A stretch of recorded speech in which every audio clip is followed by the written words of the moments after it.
దేవాపై మిథునకు ఉన్న ప్రేమను చూసి హరివర్ధన్కి దిమ్మ తిరిగే నిర్ణయం తీసుకున్న రిషి.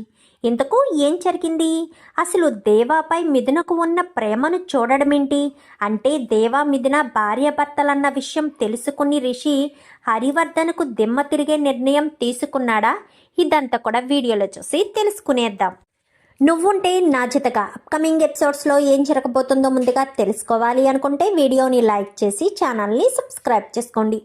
మొత్తానికైతే ఇంకా దేవా ఆదిత్యను పట్టుకోవడానికి వెళ్ళాడు కదా, తరుముతాడు, చాలాసార్లు పట్టుకోవడానికి ప్రయత్నిస్తాడు. ఇంకా ఆదిత్య నన్ను దేవా కనుక చూశాడంటే ఖచ్చితంగా వదిలిపెట్టడు అన్న ఉద్దేశానికి వచ్చి అప్పుడు దేవా మీద షూట్ చేస్తాడు. కాలు మీద షూట్ చేసేసరికి అయినా సరే దేవా పట్టుకోవడానికి ఆ కాలి దెబ్బతోనే పరుగులు పెడతాడు. అలా పరుగులు పెట్టడంతో ఇంకా చాలా రక్తం పోతుంది. రక్తం పోయేసరికి అందరికీ ఫోన్లు చేయడానికి ప్రయత్నిస్తాడు. ఎంతమందికి ఫోన్ చేయడానికి ట్రై చేసినా ఎవ్వరికి ఫోన్ కలవదు. ఇంకా ఏం చేయాలో అర్థం కాక చివరిగా మిథునకు ఫోన్ చేస్తాడు. మిథున అని చెప్పనేసరికి చెప్పుదేవా అని చెప్పాను కానీ మాట్లాడుతేవా మాట కూడా రావడం లేదేంటి, ఎక్కడున్నావు అనగానే నేను చాలా ప్రమాదంలో ఉన్నాను మిథున అని చెప్పనేసరికి ఏమైంది దేవా, నీకేం జరిగింది అనగానే కాలుకి బుల్లెట్ తగిలింది అంటూ చెప్తూనే స్పృహ కోల్పోతాడు. అంటే మాట్లాడలేని పరిస్థితికి వచ్చేస్తాడు దేవా. ఎందుకంటే కాలుకి బుల్లెట్ తగలడంతో బ్లడ్ లాస్ అయిపోతూ ఉంటుంది. సో తను నడవలేకపోతాడు. మాట్లాడలేని పరిస్థితికి వచ్చేసేసరికి మిథున లొకేషన్ని బట్టి వెతుక్కుంటూ అక్కడక్కడే తిరుగుతుంది. 2-3 సార్లు దేవా చుట్టూనే లొకేషన్ బట్టి ఇదే అని తెలుస్తుంది. కానీ దేవా ఎక్కడా కనిపించట్లేదేంటి, దేవా ఎక్కడున్నాడు అనుకుంటూనే ఫోన్ చేసేసరికి ఫోన్ రింగ్ అవుతూ ఉండగానే వెనక్కి తిరుగుతుంది. దేవా అనుకుంటూ వచ్చి చూసేసరికి ఏమైంది దేవా, ఏం జరిగింది అంటూ కాలు మీద చేయి వేసేసరికి చేతికి రక్తం ఉంటుంది. నీకేం కానివ్వను అని చెప్పి వెంటనే అంబులెన్స్కి ఫోన్ చేసి హాస్పిటల్కి తీసుకొచ్చేసరికి మిథున మెడలో ఉన్న మంగళసూత్రానికి దేవా చేతికి ఉన్న తాడుకి రెండిటికి ముడిపడి ఉంటుంది. వాళ్ళిద్దరికీ ముడిపడినట్టుగా ఉండేసరికి ఇంకా లోపలికి కంపౌండర్ కాస్త తీసుకుని వెళ్ళిపోబోతుంటే ఒక్క నిమిషం అంటూ దేవా చేతికి చిక్కుకుని ఉన్న మంగళసూత్రాన్ని తీసి అప్పుడు లోపలికి పంపించిన తర్వాత ఎందుకు ముడివేశావో తెలీదు, ఎందుకు విడదీస్తున్నావో తెలీదు. ఇప్పుడు విడదీశాము, ఆల్మోస్ట్ ఇద్దరము విడిపోయినట్టే. ఇప్పుడు మళ్ళీ తన ప్రాణాలు తీసుకోవాలనుకుంటున్నావా? తను పేరుకి రౌడీయే కావచ్చు, నా మెడలో బలవంతంగా తాళి కట్టుండొచ్చు, కానీ దేవా మాత్రం చాలా మంచివాడు, దేవాకు ఏమీ కాకూడదు అని చెప్పి ఇంకా భగవంతుడితో మిథున మాట్లాడిన మాటలన్నీ కూడా రిషి విని ఒక్కసారిగా షాక్ అయిపోతాడు. ఎందుకంటే మిథున ఆ ఉంగరం తీసుకువెళ్ళి తను పెట్టుకుందా లేదా అని చూడడం కోసమని మిథున గది దగ్గరికి వచ్చేసరికి మిథున గదిలో ఉంగరం పెట్టి హడావిడిగా బయటికి వెళ్ళడం చూస్తాడు. ఇదేంటి మిథున ఈ టైంలో ఎక్కడికి వెళ్తుంది అనుకుంటూ మిథున వెనకాలే ఫాలో అవుతాడు. ఫాలో అయ్యేసరికి అక్కడ మిథున దేవాను అంబులెన్స్లో తీసుకువెళ్ళడం అంతా కూడా చూసి దేవా మిథునను ఫాలో అవుతాడు. అసలు మిథున దేవా కోసం ఎందుకు ఇంతలా రియాక్ట్ అవుతుంది, వీళ్ళిద్దరికీ మధ్య సంబంధం ఏంటి అన్న రిషికి వచ్చిన అనుమానం పూర్తిగా నివృత్తి అయిపోతుంది. ఎప్పుడైతే భగవంతుడితో దేవా నా మెడలో తాళి కట్టాడు అంటూ మిథున మాట్లాడిందో ఇంకా రిషికి అర్థమవుతుంది. అంటే మిథున ఇన్ని రోజులు నా దగ్గర దాచిపెట్టిన నిజం ఇదన్నమాట. మిథున మెడలో తాళి కట్టింది దేవా అన్నమాట. ఇన్ని రోజులు ఈ విషయాన్ని బయట పెట్టలేదు అని చెప్పి అనుకుంటూనే నేను చాలా పెద్ద తప్పు చేసేవాడిని, మిథునను ప్రేమించాను, అది నిజమే కావచ్చు, కానీ మిథున నా స్నేహితుడు భార్య, నా ప్రాణ స్నేహితుడు భార్య. ఒకప్పుడు నా ప్రాణాలు పోతుంటే కాపాడిన నా ప్రాణ స్నేహితుడు భార్యను నేను ప్రేమించానా, నేను పెళ్లి చేసుకోవడానికి సిద్ధపడ్డానా? ఎంత పెద్ద పొరపాటు జరుగుండేది. నేను ఈ తప్పు చేయకూడదు, నేను ఏదో ఒక నిర్ణయం తీసుకోవాలి. ఇప్పుడు కనుక నేను తీసుకునే నిర్ణయం మీదే మిథున జీవితం ఆధారపడి ఉంటుంది అని చెప్పి మిథున దగ్గరికి వెళ్దాము అనుకుంటాడు కానీ వెళ్ళకూడదు. మిథునకు దేవా మీద ఉన్న ప్రేమ తెలియాలి అని చెప్పి అలానే ఉండి చూస్తూ ఉంటాడు. చూస్తూ ఉండేసరికి మిథున ఎంతగానో బాధపడుతుంది. నాకు నువ్వంటే ఇష్టం దేవా, నిన్ను వదులుకోవడం నాకు ఇష్టం లేదు, కానీ నీ మనసులో నేను ఉన్నా మా నాన్నకిచ్చిన మాట కోసమే కదా నువ్వు నన్ను వదులుకున్నావు. నాకు అర్థమైంది దేవా, ఎందుకంటే మా నాన్న నేను నీతో ఉంటే సంతోషంగా ఉండలేను అని చెప్తున్నాడు. కానీ నువ్వు నా దగ్గర ఉంటే సంతోషంగా ఉంటావు, క్షేమంగా ఉంటావు అని నువ్వు నిరూపించుకోలేకపోయావు. చివరాఖరికి మా నాన్న ప్రాణాలు అడ్డు పెట్టుకుని నువ్వు నీ లైఫ్లోంచి నన్ను బయటికి పంపించేశావు. ఎప్పటికీ నేను మార్చలేను అని నాకు అర్థమైపోయింది. అందుకే నిన్ను బాధ పెట్టడం ఇష్టం లేక, నాకు ఇష్టం లేకపోయినా నా మనసు చంపుకుని నా ప్రాణాన్ని అక్కడే విడిచిపెట్టి నేను అక్కడి నుంచి బయటికి వచ్చేసాను దేవా అంటూ మిథున ఏడ్చుకుంటూ చెప్పిన మాటలన్నీ విని ఒక్కసారిగా షాక్ అయిపోతాడు. అందుకనేనా ఎన్ని రోజులు మిథున నన్ను ఇష్టపడడం లేదు అనుకున్నాను, నన్ను ఎంతలా ఇష్టపడితే బాగున్ను అనుకున్నాను, కానీ మిథున నన్ను ఇష్టపడడం లేదు. నేను మిథునను ప్రేమించలేకపోయాను. మిథున నాకు కావాలి అనిపిస్తుంది, కానీ మిథున నా ప్రాణ స్నేహితుడి భార్య. ఇన్ని రోజులు మిథున మొహంలో ఎలాంటి రియాక్షన్ లేకపోయేసరికి జరిగిన ఇన్సిడెంట్ కోసమే తను ఆలోచిస్తుంది, బాధపడుతుంది అనుకున్నానే తప్ప దేవాన్ని తను ప్రేమించిన దేవాన్ని వదులుకోకే మిథున ఇంతలా క్షోభ అనుభవిస్తుంది అని నేను తెలుసుకోలేకపోయాను. నేను ఎంత పెద్ద పొరపాటు చేశానో నాకు ఇప్పుడు అర్థమవుతుంది మిథున. నేను చేసిన పొరపాటు చాలా పెద్దది. నేను ఎలాంటి పొరపాటు ఎప్పటికీ చేయకూడదు. నేను నీ విషయంలో ఎంత పెద్ద తప్పు చేశానో నాకు క్లియర్గా అర్థమవుతుంది అంటూ ఇంకా రిషి కాస్త సరాసరి ఇంటికి వెళ్ళిపోతాడు. ఇంటికి వెళ్ళిపోయేసరికి అలంకృత అప్పుడే బయట తన స్నేహితురాలతో ఫోన్ మాట్లాడుతూ ఉంటుంది. మాట్లాడుతూ ఉండేసరికి అలంకృత అని చెప్పి పిలవడంతో ఏంటి బావా అని చెప్పాను, కానీ నేను నీతో మాట్లాడాలి అని చెప్పనేసరికి ఇంకా సరేనే నేను తర్వాత మాట్లాడతాను అంటూ ఇంకా అలంకృత ఏంటి బావా చెప్పు అనగానే అలంకృత చేపట్టుకుని రిషి తన గదిలోకి తీసుకువెళ్తాడు. బావా ఏంటిది అని చెప్పనగానే చూడాలంకృత, నేను నీతో సూటిగా మాట్లాడాలనుకుంటున్నాను. నువ్వు ఇన్ని రోజులు నా దగ్గర అబద్ధం చెప్తున్నావని నాకు అర్థమైంది అని చెప్పాను, కానీ నేనేమి నీకు అబద్ధం చెప్పాను బావా, దేని గురించి నువ్వు మాట్లాడుతున్నావు అనగానే మీ అక్క మెడలో బలవంతంగా తాళి కట్టింది ఎవరు అలంకృత, అబద్ధం ఆడకుండా నిజం చెప్పు అని చెప్పనేసరికి అది బావా అని చెప్పాను, కానీ చెప్పు ఎవరు, మీ అక్క మెడలో బలవంతంగా తాళి కట్టింది ఎవరు చెప్పు అని చెప్పనేసరికి అది అని చెప్పాను, కానీ దేవాయే కదా అని చెప్పనేసరికి ఒక్కసారిగా అలంకృత షాక్ అవుతుంది. ఇదేంటి, ఈ విషయం నాకెలా తెలిసింది అనుకుంటున్నావా, ఇప్పుడు మీ అక్క ఇంట్లో ఉందని అనుకుంటున్నావా అని చెప్పాను, కానీ అవును గదిలో నిద్రపోతుంది కదా అని చెప్పనేసరికి మీ అక్క గదిలో నిద్రపోవడం లేదు, హాస్పిటల్ దగ్గర ఉంది. మీ అక్కకేదో జరిగి కాదు, దేవాకు ప్రమాదం అని తెలిసి మీ అక్కకు దేవా ఫోన్ చేస్తే మీ అక్క అక్కడికి వెళ్ళింది తెలుసా అని చెప్పనేసరికి ఒక్కసారిగా అలంకృత షాక్ అయిపోతుంది. అప్పుడే నాకు అర్థమైంది, దేవా మిథున ఇద్దరు భార్యాభర్తలని చెప్పి. దేవాను మిథున ప్రేమిస్తుంది. మిథునకు దేవా ఎంత ఇష్టం లేకపోతే దేవా కోసం మిథున అక్కడికి వెళ్తుంది, నాతో పెళ్లి పెట్టుకుని దేవా కోసం పరుగులు పెడుతుంది. రేపన్న రోజున మిథున నాతో ప్రేమగా ఉన్న క్షణంలో కూడా ఇలానే చేస్తుందా అంటే మిథునను దేవా మర్చిపోలేదు, దేవాను మిథున మర్చిపోలేదు. తన మనసును తనలోనే అంతం చేసుకుని, అంటే తన మనసుని తన ప్రేమని తను నాశనం చేసుకుని నాతో పెళ్ళికి సిద్ధపడుతుంది మిథున. నేను తనని మోసం చేసి పెళ్లి చేసుకున్నా నేను జీవితాంతం ఆ గిల్టీనెస్ని నేను మోయలేను. ఎందుకంటే మిథున నా ప్రాణ స్నేహితుడి భార్య. అందుకే నేను మిథునను ఎప్పటికీ పెళ్లి చేసుకోలేను. అలా మిథునను పెళ్లి చేసుకోకుండా ఉండాలి అంటే వాళ్ళిద్దరి ప్రేమ గెలవాలి అని నువ్వు అనుకుంటే నాకు హెల్ప్ చేస్తావా అని చెప్పనేసరికి ఏంటి బావా ఏంటా హెల్ప్, అయినా దేవా బావా మా అక్కను కాదనే కదా పంపించేశాడు పుట్టింటికి అని చెప్పాను, కానీ మీ అక్కను కాదని కాదు, మీ నాన్న తీసుకున్న మాట ప్రకారం పంపించేశాడే తప్ప నిజానికి మిథునను ప్రాణం కంటే ఎక్కువగా ప్రేమిస్తున్నాడు దేవ.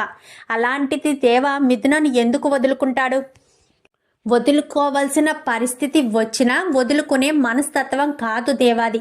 కానీ మీ యొక్క సంతోషం కోసమే మీ బావ ఇలా చేశాడు అంటూ ఇంకా రిషి చెప్పేసరికి, మరి ఇప్పుడు ఏం చేయాలనుకుంటున్నావు బావా అని చెప్పాను. కానీ నీకు అభ్యంతరం లేకపోతే మనిద్దరం పెళ్లి చేసుకుందామని చెప్పనేసరికి, ఏంటి బావా ఏమంటున్నావు అని చెప్పాను. కానీ అవును అలంకృత, నువ్వు నేను పెళ్లి చేసుకుంటే మీ అక్క బావల ప్రేమ గెలుస్తుంది.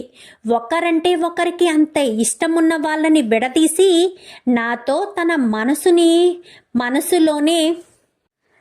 మనసులోనే ప్రేమని దాచేసుకుని ఎంతో క్షోభను అనుభవిస్తూ నరకయాతను అనుభవిస్తూ నాతో సంతోషంగా ఉండగలదా మీ అక్క? మరి అలాంటి మీ అక్క సంతోషం కోసం నువ్వు ఏమైనా చేయడానికి సిద్ధపడతావు కదా. మరి ఇప్పుడు మీ అక్క సంతోషం కోసం ఇది చెయ్యలేవా అలంకృత? మీ అక్క సంతోషం కోసం నువ్వు పెళ్లి చేసుకోలేవా నన్ను అని చెప్పనేసరికి, మా అక్క కోసం ఏదైనా చేస్తాను బావా, నిన్ను పెళ్లి చేసుకోవడం నాకు ఇష్టమే. మరి మా నాన్న అని చెప్పనేసరికి, వాళ్ళందరినీ ఎదిరించే మనం పెళ్లి చేసుకోవాలి. మిథున హాస్పిటల్లో ఉంది. మిథున ఇంటికి వచ్చి మిథునను నిలదీయక ముందే మిథున తన మనసులోని ప్రేమను బయట పెట్టాలి అంటే నువ్వు నేను పెళ్లి చేసుకోవాలి. రేపు ఉదయాన్నే మనిద్దరికీ గుడిలో పెళ్ళి, అక్కడే పెళ్లి చేసుకుని మీ ఇంటికి వద్దాం. రేపు ఉదయం మనిద్దరం గుడికి బయలుదేరదాం, సరేనా? ఈ విషయం నువ్వెవరికి చెప్పకు అనగానే, సరే బాబా అని చెప్పనేసరికి, చాలా థ్యాంక్స్ అలంకృత, అక్క కోసం నువ్వు ఈ పని చేస్తున్నందుకు నాకు చాలా సంతోషంగా ఉంది అనగానే, నాకు నువ్వన్నా ఇష్టమే, మా అక్క అన్నా ఇష్టమే. మా అక్క ప్రేమ కోసం నువ్వు చూడు నన్ను పెళ్లి చేసుకోవడానికి సిద్ధపడుతున్నావు, వాళ్ళిద్దరినీ కలపడం కోసం నువ్వు నన్ను పెళ్లి చేసుకుంటాను అని అడుగుతున్నావు. అంటే ఒక అమ్మాయి వేరే వ్యక్తిని ప్రేమించింది, పెళ్లి చేసుకుంది అని తెలిసినా ఎవరేమైపోతే నాకేంటి, నేను మాత్రం సంతోషంగా ఉండాలి అని నువ్వు కోరుకోకుండా వాళ్ళిద్దరి ప్రేమను కలపాలని నా మెడలో తాళి కడతానంటున్నావు. నాకు చాలా చాలా సంతోషంగా ఉంది బావా అని చెప్పనేసరికి, సరే వెళ్ళి పడుకో, ఎవ్వరికి ఎలాంటి అనుమానం రాకూడదు.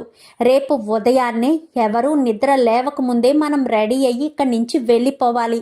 లేదంటే తర్వాత రెడీ అయ్యి వెళ్తే అనుమానం వస్తుంది, మళ్ళీ మిథున కనిపించట్లేదని కూడా నిన్ను నన్ను నిలదీసి అడుగుతారు అని చెప్పనేసరికి, సరే బావా అని చెప్పి ఇంకా వెళ్ళి నిద్రపోతారు. నిద్రపోయిన తర్వాత మరుసటి రోజు ఉదయాన్నే ఇంకా అలంకృత పడుకునేసరికి అలంకృతకి ఫోన్ చేస్తాడు రిషి. అయితే చెప్పు బాబా అనగాని, రెడీగా ఉన్నావా అని చెప్పనేసరికి, ఇప్పుడే లేచి రెడీ అవుతున్నా బాబా అని చెప్పాను. కానీ సరే రెడీ అయ్యి కార్ దగ్గరికి వచ్చేసే, నేను కార్లో నీ కోసం వెయిట్ చేస్తూ ఉంటాను అని చెప్పాను. కానీ సరే బాబా అని చెప్పి ఇంకా అలంకృత కాస్త రెడీ అయిపోయి సైలెంట్గా ఇంకా ఇంట్లో వాళ్ళు ఎవరూ నిద్ర లేవక ముందే వెనక డోర్ నుంచి వెళ్ళి కారులో కూర్చుంటుంది. ఇంకా కారులో కూర్చునేసరికి కారు వెళ్తూ ఉండడం హరివర్ధన్ చూస్తాడు. ఎంత ఉదయాన్నే రిషి ఎక్కడికి వెళ్తున్నాడు, ఏ బయటకైనా జాగింగ్కి వెళ్తున్నాడేమో అని అనుకుంటాడు. కానీ పెద్దగా పట్టించుకోడు, ఎందుకంటే రిషికి జాగింగ్కి వెళ్ళడం అలవాటు ఉంటుంది కదా, సో అందుకే అనుకుంటాడు. అనుకునేసరికి ఇంకా మిథున ఇటు అలంకృత లేచారో లేదో, అయినా ఇప్పుడు ఇంత ఉదయాన్నే లేవాల్సిన అవసరం ఏముంది, పడుకొని ఇద్దరిని అని చెప్పి అనుకుంటాడు. అనుకున్న తర్వాత సుమారు 7-8 అవుతుంది అనేసరికి, పిల్లలిద్దరూ నిద్ర లేచారా అని చెప్పాను. కానీ ఇంకా లేదండి, మిథున లేవలేదు, అలంకృత కూడా లేవలేదు అని చెప్పాను. కానీ వెళ్ళి చూడు అని చెప్పనేసరికి, మిథున గదిలో మిథున ఉండదు, అలంకృత గదిలో అలంకృత ఉండదు. అదేంటి ఇద్దరు గదుల్లోనూ ఎవరూ లేరండి అని చెప్పాను. కానీ అయితే మార్నింగ్ ఉదయం రిషి జాగింగ్కి వెళ్ళాడు, బహుశా వీళ్ళని కూడా జాగింగ్కి తీసుకువెళ్ళినట్టున్నాడు. అప్పుడు అంత ఉదయాన్నే మనకెందుకులే చెప్పడమని చెప్పలేదేమో, సర్లే వచ్చాక కాఫీ ఇవ్వు అని చెప్పాను. కానీ సరేనండి అని చెప్పి ఇంకా లోపలికి వెళ్ళిపోయి తన వర్క్ తను చేసుకుంటుంది లలిత. అయితే ఇంకా తన పని తను చేసుకుంటూ ఉండగా ఇక్కడ హాస్పిటల్లో ఉన్న దేవా కాస్త స్పృహలోకి వస్తాడు. స్పృహలోకి వచ్చేసరికి మిథున అని చెప్పనేసరికి, నీకేం కాలేదు కదా అనగానే, నాకేం కాలేదు దేవా, నాకేం కాలేదు మిథున అని చెప్పి ఏమిద్దరం మాట్లాడుకుంటారు.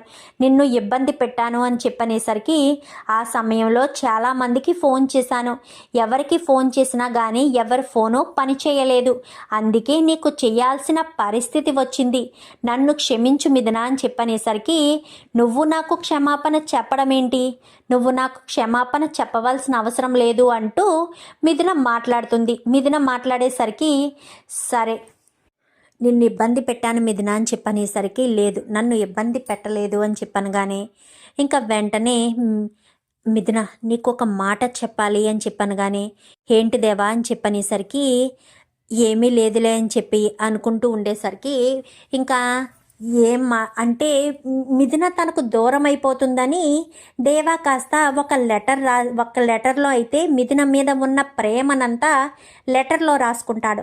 లెటర్లో రాసుకుని ఆ లెటర్ని తన జోబీలో పెట్టుకుంటాడు. ఎప్పుడైతే దేవాను వాడు పిలిచాడో ఆ జోబీలో లెటర్ ఉందన్న సంగతి మర్చిపోయి అలాగే వాడిని తరుముకుంటూ వెళ్ళడం, అలాగే హాస్పిటల్కి రావడంతో ఆపరేషన్ చేసేటప్పుడు తన ఒంటి మీద ఉన్న వస్తువులతో పాటు తన వ్యాలెట్, పర్సులో ఉన్న లెటరు అంతా కూడా ఇచ్చేసేసరికి ఇంకా లెటరు తీసి మొత్తం చదువుతుంది మిథున. మిథున అంటే ఎంత ప్రేమ ఉందో, మిథున మీద ఎంత ప్రేమను పెంచుకున్నాడో, మిథునని ఎందుకు దేవా దూరం చేసుకున్నాడో మొత్తం అంతా కూడా రాస్తాడు.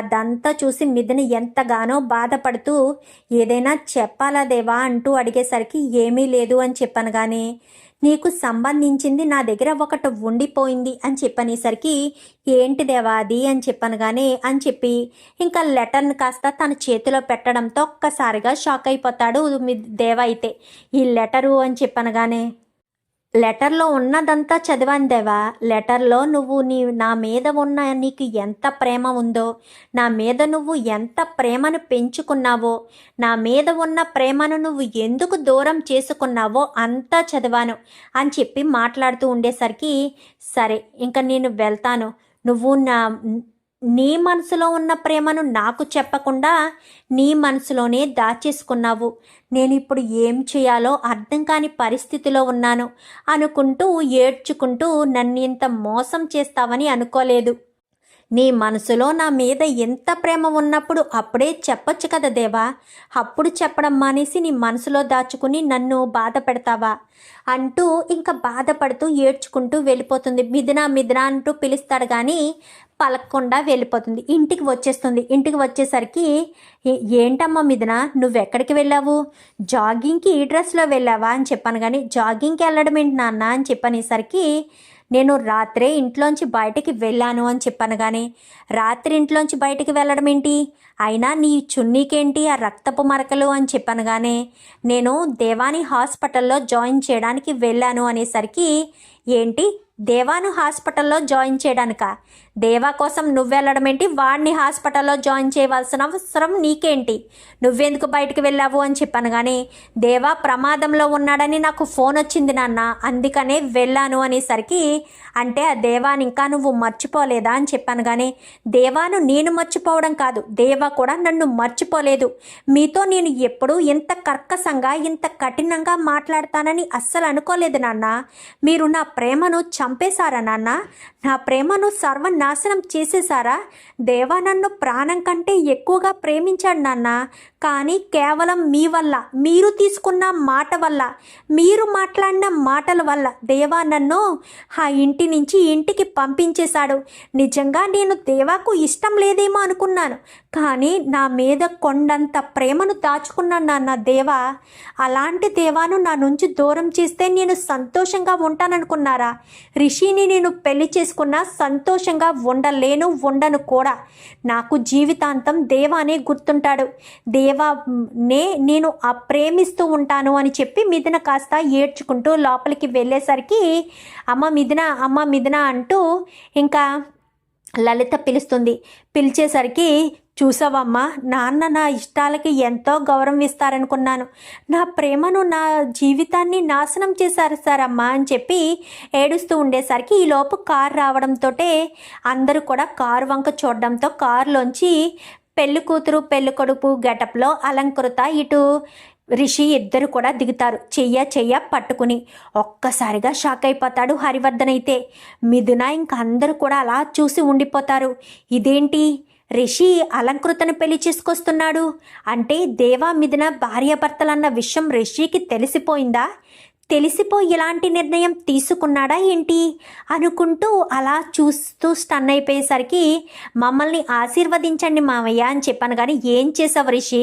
నువ్వు మిథునను కదా పెళ్లి చేసుకోవడానికి వచ్చావు, మరి అలంకృతను పెళ్లి చేసుకున్నావేంటి అనగానే, మీరు నన్ను మోసం చేశారు కదా మావయ్య.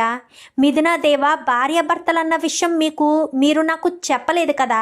కానీ రాత్రి మిథున దేవా కోసం ఇంట్లోంచి బయటికి వెళ్ళడం, దేవా కోసం తను తప్పించడం, దేవానే తను ప్రాణం కంటే ఎక్కువగా ప్రేమించడం చూసిన తర్వాత, పైగా మిథున నా ప్రాణ స్నేహితుడి భార్య అని తెలిసిన తర్వాత మిథునను నేను ఎలా పెళ్లి చేసుకుంటాను?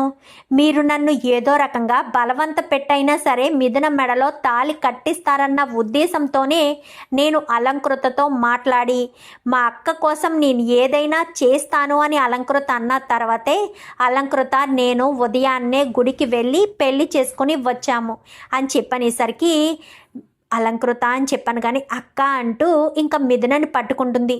నా కోసం అని చెప్పాను కానీ నీకోసమేనక్క. నువ్వు దేవా విడిపోకూడదని ఎన్నోసార్లు అనుకున్నాను, కానీ దేవా బావ నీ మీద ఎంతో ప్రేమను చూపించాడు, తన మనసులోనే ఎంతో ప్రేమను దాచుకున్నాడన్న విషయం నాకు రిషి బావ చెప్పిన తర్వాతే అర్థమైంది. అందుకే మీ అక్క కోసం నన్ను పెళ్లి చేసుకుంటావా అని రిషి బావ అడగడంతో, మా అక్క కోసం నా ప్రాణాలైనా ఇస్తాను బావా, నిన్ను పెళ్లి చేసుకోలేనా, వాళ్ళిద్దరూ సంతోషంగా ఉంటారు అంటే ఏం చేయడానికైనా సిద్ధమే అని చెప్పాను. అందుకే రిషి బావను నేను పెళ్లి చేసుకున్నాను. నువ్వు దేవా బావ ఇద్దరూ సంతోషంగా ఉండాలి, మీ సంతోషం కోసం నేను ఏం చేయడానికైనా సిద్ధమే అని చెప్పి మాట్లాడేసరికి చాలా సంతోషపడిపోతుంది ఇంకా మిథున అయితే. ఏంటి మావయ్య, ఇంకా మిథున దేవాలని వేరు చేయాలనుకుంటున్నారా? ఇంకా మీరు మిథున దేవాలని వేరు చేయాలని చూస్తే మాత్రం నేను అస్సలు ఊరుకోను. రా మిథున అంటూ మిథున చేయి పట్టుకుని మరీ హాస్పిటల్కి తీసుకువెళ్ళేసరికి, హాస్పిటల్ దగ్గర అయితే అందరూ ఉంటారు. అందరూ ఉండేసరికి రిషి ఏమో పెళ్ళికొడుకు బట్టల్లో ఉండడం, మిథునేమో లంగా ఓణిలో ఉండడంతో అందరూ చూసి ఆశ్చర్యపోతారు. ఎవ్వరూ ఏమీ మాట్లాడకుండానే సరాసరి ఐసీయూ రూమ్లోకి తీసుకెళ్ళి దేవా దగ్గర నిలబెట్టి, ఇదిగో నీ కోసం మిథునను తీసుకొచ్చాను, నిన్ను మిథునను ఎవరు వేరు చేయలేరు, మీ ఇద్దరి మధ్య భార్య బంధల సంబంధం ఉంది, నువ్వు మిథున మెడలో తాళి కట్టావు, నిన్ను కాదని మిథునను ఎవరైనా దూరం చేస్తే మాత్రం నేను అస్సలు ఊరుకోను అని చెప్పనేసరికి, ఏం మాట్లాడుతున్నారు ఫారిన్ సారు, దేవాకు నాకు ఎంగేజ్మెంట్ అయింది అని చెప్పాను. కానీ ఏం మాట్లాడుతున్నావు నువ్వు? దేవాకు నీకు కేవలం ఎంగేజ్మెంట్ మాత్రమైంది, వాళ్ళిద్దరూ భార్యాభర్తలు, అది ఇష్టం లేకుండా తాళి కట్టాడు అనగాని, ఇష్టం లేకుండా తాళి కట్టినా ఇష్టంతో తాళి కట్టినా వాళ్ళిద్దరికీ జరిగింది పెళ్ళే కదా. పెళ్లి జరిగిందనే కదా మిథున దేవాతో 8 నెలలు వాళ్ళ ఇంట్లో ఉంది. తర్వాత ఏదో చిన్న గొడవలు వచ్చి ఇద్దరు విడిపోయారు. దాన్ని అవకాశంగా తీసుకుని మిథున మనసులో దేవా ఉండకూడదన్న ఉద్దేశంతో నిన్ను పెళ్లి చేసుకుంటానంటే, దాన్ని అవకాశంగా తీసుకుని నువ్వు పెళ్లి చేసుకోవడానికి సిద్ధపడతావా? మిథున దేవాలను వేరు చెయ్యాలని చూస్తే మాత్రం ఎవరిని వదిలిపెట్టను, వేరు చేస్తానంటే మాత్రం అస్సలు ఊరుకోను అంటూ ఇంకా రిషి గట్టిగా సమాధానం చెప్పేసరికి, ఏంటి మామయ్య ఏంటిదంతా అని చెప్పనగానే, రిషి అన్న దాంట్లో తప్పులేదు కదా బాను అని చెప్పనేసరికి, అంటే నా కూతురు గొంతు కోస్తారా అని చెప్పనగానే, నీ కూతురికి తెలియదా, ఒక పెళ్ళైన వాడిని పెళ్లి చేసుకోవడానికి వస్తే అది చట్టరీత్యా ఎంత పెద్ద నేరం అవుతుందో తెలియదా? దేవా మిథునలకు విడాకులు జరిగాయా? జరగలేదు కదా.